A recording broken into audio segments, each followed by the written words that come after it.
Respect, having listened to my explanation, you know that if anybody got the impression that I accused the senators, that was certainly not the intention, and that was certainly not what I said.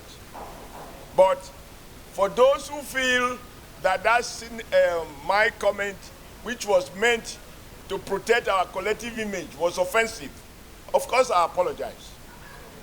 Because I cannot leave the comfort of my home to go and abuse a house in which I am a member. Those items that were removed legally, and it's tradition in every end of every Senate. So, it's possible because our colleague is new, Mr. President. Our colleague is new. He doesn't understand this tradition in the Senate. He's new. Even when excuse me. Even a senator the other time made such mistake, but he didn't go to press. He came and asked us. We told him this is the tradition. And he said, oh, that's okay. And he waited, and those items were supplied. As we speak, the management of the National Assembly is preparing to supply those items, new items, to the offices. So what happened was that our colleague did not know this tradition, and it was a mistake on his part. So what I think, naturally, any human being can make a mistake, and I think having known this, I know he's a leader, he's somebody who have chaired the largest party in Africa sometime back, former president of NLC, former governor of a very, very strategic state in this country. So I know anybody can make mistake, and I know he will apologize for this mistake. The normal thing to do here, Mr. President, distinguished colleagues, is to refer the matter to the Committee on Ethics and Privileges.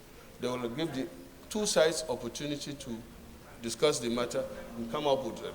Instead of us here arguing and trying to wash our dirty linens outside. And that's why I earlier proposed that we go into closed session. In the public, those who are in support of the motion and seconded, say aye. Aye. Those against say nay.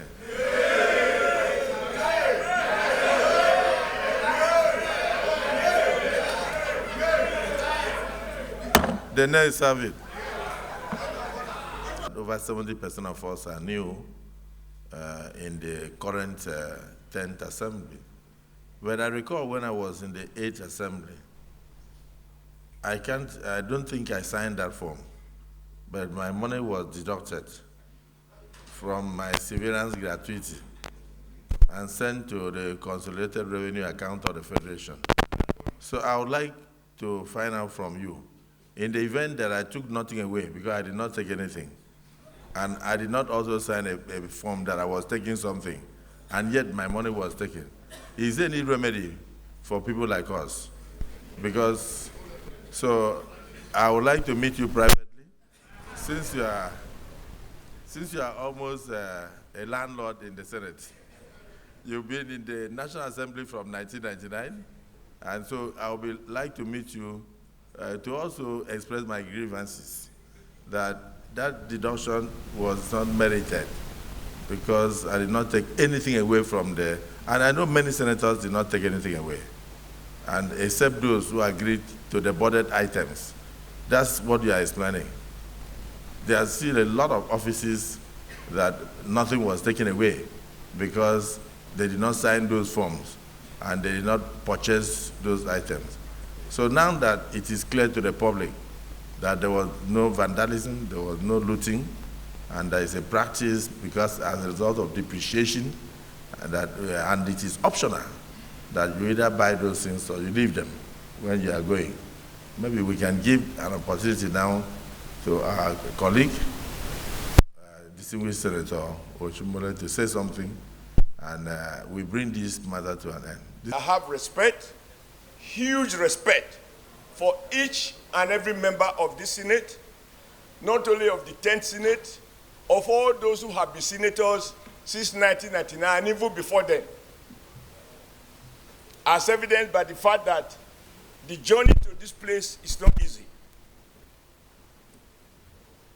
Number two, in my view, what I did, and I'm happy it is recorded, at no time in the course of my reply to the allegation made by the TV host, at no time did I say that senators looted their office. I never said so. And I will challenge with respect to the mover of the motion to show that clip of the channel's television. What I said was this: I said offices were vandalized. And Mr. President, except that people didn't take our informal chat seriously, I've had calls in your office, in the office of the Deputy Senate President, and in other offices where we agonize over the state of our offices. And I said on that television, I said, many senators here have had to use their money to procure basic needs for their office because the ones that were there before were removed. I never imagined even now. I do not believe that a senator will vandalize his own office. Why? So how can anybody accuse me that I accuse senators of vandalizing offices? I have huge respect for every senator. And even if I thought that senators did it, I have the privilege in this house, whether in the open or closed section, to ask those questions as to why senators should be vandalizing their offices. I have never thought so, and I never said so. What I did say is that, contrary to the general impression, that even before receiving our salaries, some of us have had to spend personal resources to repaint our offices. And I repainted my office, Mr. Senate President. I bought new carpet for my office. I bought a new television set for my office. Somebody donated a copier for my office, including computer, to be able to function. These are the things I said. And I said many senators have gone through this. And yet, we are being accused of appropriating money for ourselves. And I said, this is not true. How can this honest attempt to explain a reality be perceived as disrespecting the Ninth Assembly? I have personal friends in the Ninth Assembly. Incidentally, Mr. President, I am on record as chairman of APC as defending senators who were elected to the Ninth Assembly, not out of eye service, out of conviction.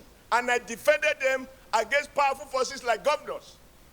So how can I disrespect people that I... Distinguished Senator, that you have apologized. Your apology is hereby noted, and the matter is concluded.